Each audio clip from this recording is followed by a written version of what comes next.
Good day mga lods. And so for today's vlog natin, mag-unbox tayo ng power pipe mga lods. Tsaka Wow. yung aking racing ECU. Hi, Daddy. Yan. Power pipe at tsaka racing ECU. Saan? Huwag mong harangan. Bulag ako eh. And so dumating na kasi yung aking racing ECU na pinalit dun sa Pitts bike.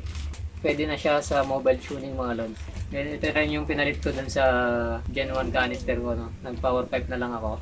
Ayun, so yun nga, dahil nga hindi ko nagustuhan yung performance ng Gen 1, susubok ako ng power pipe. Tignan ko kung okay sa akin. Tapos ito naman, nadamay pati yung ECU na pinalitan ko na rin. Panayin na natin ito mga lods, yung power pipe muna. Unbox natin.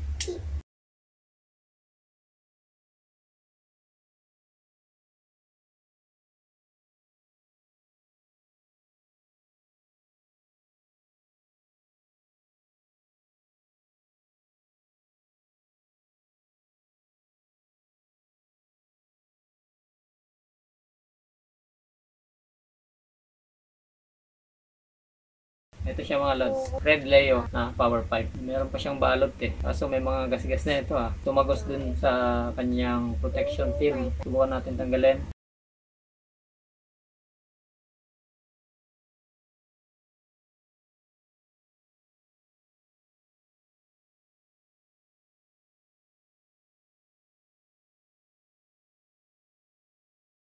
Papakita ko na lang sa inyo yung kabuuan pag natanggal ko na itong protection film kasi medyo matagal siyang tanggalin.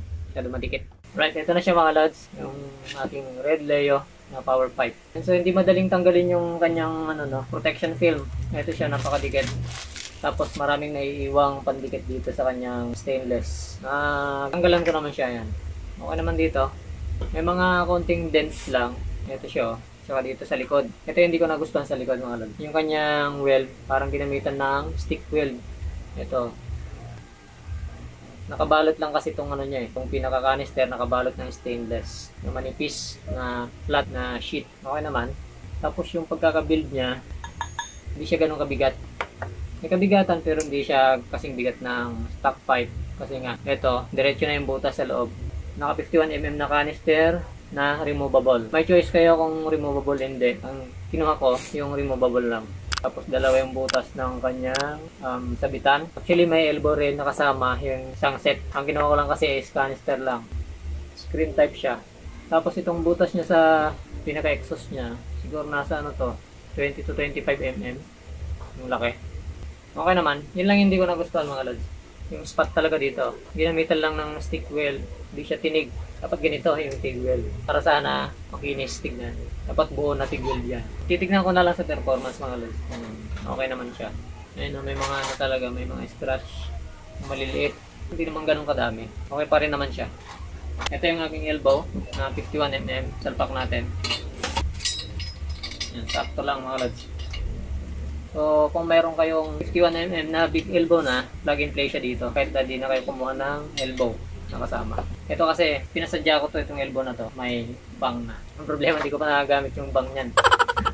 Kasi di pa nagpapataw sa dyno tune. So, ayan. Mukhang okay naman. Maganda rin tignan. Titignan ko na lang yung performance mga lods. Okay? Watch TV now? Not yet. Please lang, baby. Tapusin ko lang to. Alright mga lods, proceed na tayo dito sa racing ECU na pinalit ko dun sa Pitts bike. So, buksan na natin. Natin patagalin ito. Ang gagal mo. Ayan. Ang gagal mo. Ito ang baby.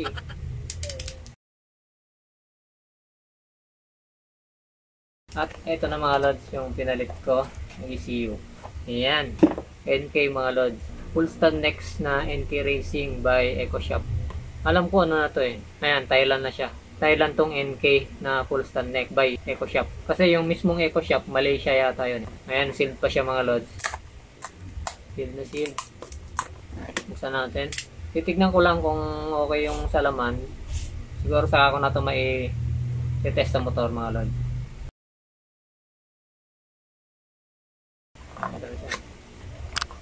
Ang laman ng kahon, ito na mismo yung pinaka-ECU. Napakaliit mga lods. Tapos loob ng box meron pa siyang user manual. Ayan. Ito yung kanyang pinaka-ECU. Meron siyang parang gel or tawag dito, may grasa. Hindi ko alam kung bakit may grasa to kasi sa stock wala namang grasa. Tsaka napakaliit ng ECU, no?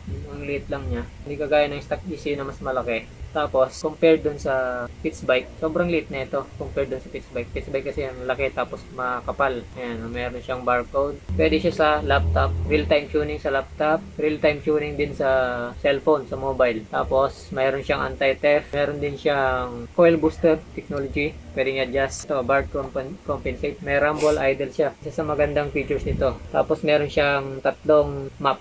Meron siyang stock, eco street, tsaka race mode. Yan, tatlong mode yun mga lods. Sa Pitts Bike kasi 4 eh. Ito 3 lang. Ito, isa pang maganda dito mga lods. May launch control.